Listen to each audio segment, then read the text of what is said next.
Life. There exists no concept vaguer than that of life. Its meanings and reasons for its existence are so confusing, it makes you wonder how one could ever decide on a single technological advancement to describe it. If one were to try, they'd be almost guaranteed to fail. And yet, that is the task I have decided to attempt and present to you all. I could tell you about how AI generation affects how humans create things, how drones influence the destruction of human war, or maybe I shall compare the invention of sliced bread to nihilism and the very reason for our existence. Or maybe I'll just be a giant nerd. Again.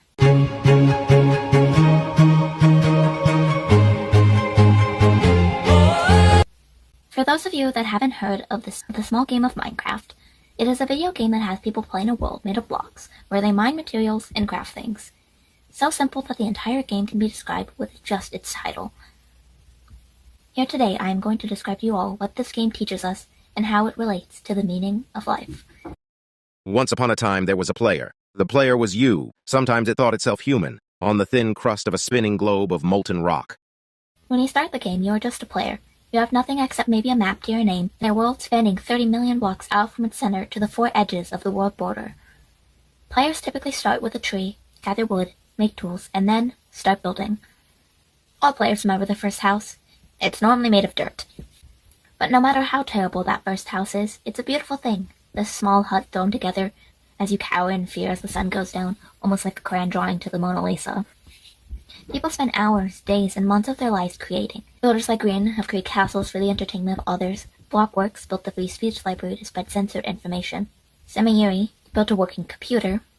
2B2T players built whatever this is, and bases that make cosplays, fanfiction, novels, documentaries, animations, and so much more based off of this one game. Skyblock is a special version of the game in which players spawn onto a tiny island with one sapling, one bucket of water, one bucket of lava, and a very limited amount of dirt. It challenges players to take what they have been given and to build out of the little they have. I think the popular Minecraft YouTuber Technoblade really said it best for how Skyblock demonstrates the beauty of one's ability to create in this game. But some ice, lava, and saplings, you slowly transform this empty expanse into a world of your very own. Skyblock teaches us that no matter how ridiculous the odds may seem, within us resides the power to overcome these challenges and achieve something beautiful. That one day, we'll look back at where we started and be amazed by how far we've come. Minecraft inspires creativity in all forms. This game tells us that even when we start from nothing, there is always the opportunity to create. Sometimes it believed it was in a universe that was made of energy, that was made of offs and ons, zeros and on lines of code. Sometimes it believed it was playing a game. In order for someone to build that little old dirt hut, they need to destroy something. They need to go up to a block and break it. No matter how noble building is viewed in Minecraft, there is still destruction. No matter how much a world is cherished, it will eventually come to be destroyed. Whether it is deleted, lost, or corrupted, no game will be saved. For as much as this game inspires creativity, it inspires things to be limited. Players play knowing that whatever it is they create, it will one day no longer exist. In fact, Minecraft encourages us to take advantage of the game's temporary nature. Hardcore mode allows for players to play the game whilst making it so that if they die, there is no respawning.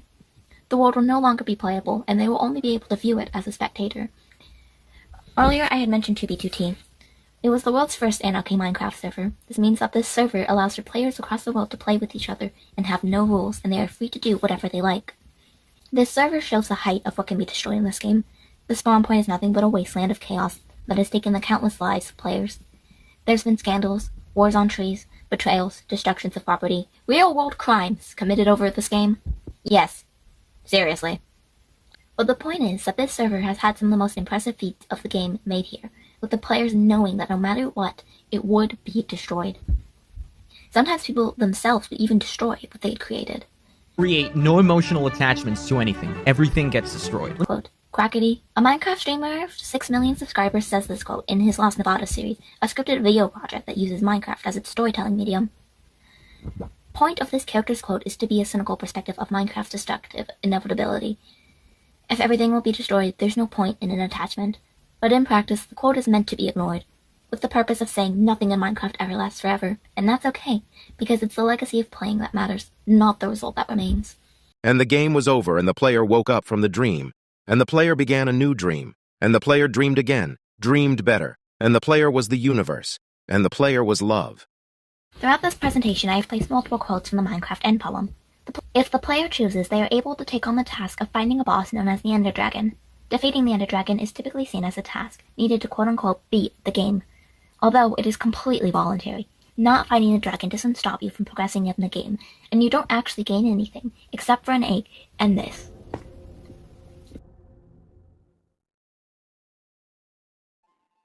The Minecraft end poem is an 8-minute long conversation between two higher beings talking about the player's experience through the dream of playing a video game. They speak of the player and the world they live in, both in and outside of the game, and telling them of the things that they can only learn from living life and not a simple video game.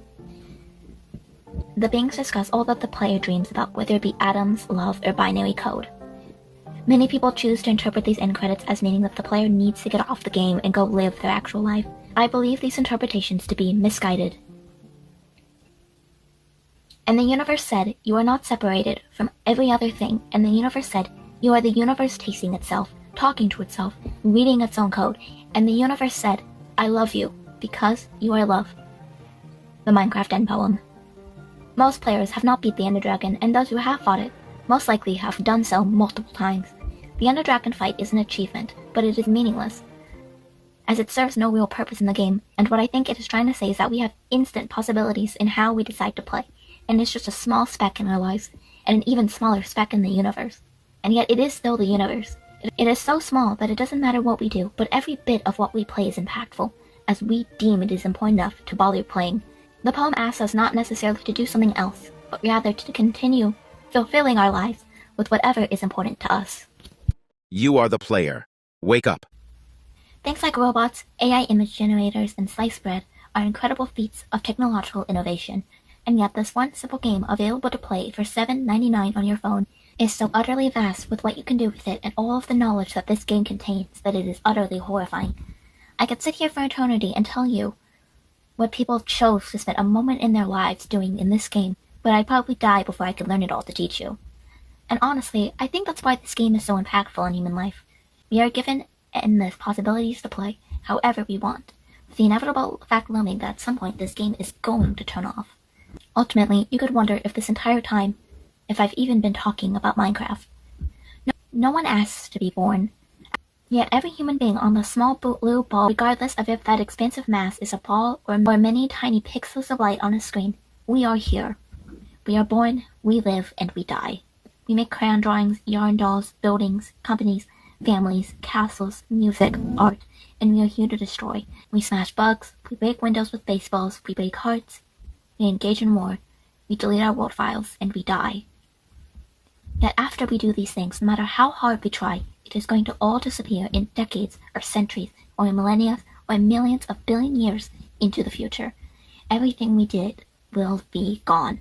No restarting your computer to fix your corrupted save files. There is nothing. But I think that's okay. We'll fear things that don't matter. Minecraft doesn't matter. If I delete my world now that I've spent dozens of hours on, it won't mean anything in the greater scheme of things. But I have fun playing it. And maybe enjoying this game while I can is all the impact humanity really needs from technology. After the Minecraft end poem and after the video game's credits roll, the creators of the game leave us with one last quote from Mark Twain. 20 years from now, you'll be more disappointed by what you didn't do than the ones you did.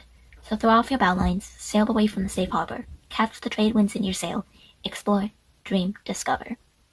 With all this in mind, do what makes you happy, even if it leads you to making Minecraft the meaning of life.